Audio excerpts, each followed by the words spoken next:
ডাকসুর সাহিত্য ও সংস্কৃতি বিষয়ক সম্পাদক মোসাদ্দেক আলী ইবনে মুহাম্মদের একটি ছবি সামাজিক যোগাযোগ মাধ্যমে ছড়িয়ে পড়েছে, জানিয়ে চলছে তীব্র আলোচনা সমালোচনা, যেখানে তাকে একজনের দিকে আঙ্গুল তুলে কথা বলতে দেখা যায়। মোসাদ্দেক ভাইরাল হওয়া সে ছবি নিয়ে নিজের অবস্থান পরিষ্কার করেছেন তার ফেসবুকে। লিখেছেন, ছবিটি দেখে যারা কষ্ট পেয়েছেন তাদের কাছে তিনি আন্তরিকভাবে দুঃখ প্রকাশ করছেন। একই সঙ্গে যারা ইচ্ছাকৃতভাবে কাট করা ছবি ছড়িয়ে অপপ্রচার চালাচ্ছেন তাদেরও নিন্দা জানান। তিনি ব্যাখ্যা করেন, ঘটনাটি ঘটেছিল একটি কনফারেন্স রুমে, যেখানে সবাইকে বসতে বলা হয়েছিল। সে সময় প্রক্টর ভিসির কাছে তাদের বার্তা পৌঁছে দিচ্ছিলেন এবং ভিসির বার্তাও তাদের কাছে পৌঁছে দিচ্ছিলেন। এভাবে কিছু সময় ধরে কথোপকথন চলছিল।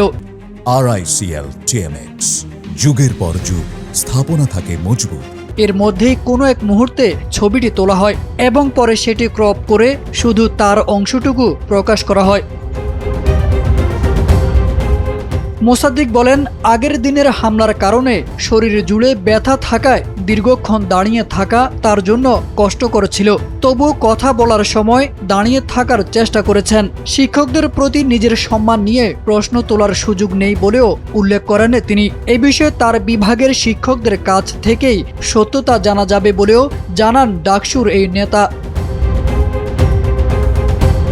সবশেষে তিনি বলেন, কে কি বলছে বা কি ধরনের অপপ্রচার চলছে এসব নিয়ে তিনি বিচলিত নন, বরং যারা তার শুভাকাঙ্ক্ষী তাদের উদ্দেশ্যেই তিনি এই ব্যাখ্যা দিয়েছেন। তারেক আজিজ খান, NPB।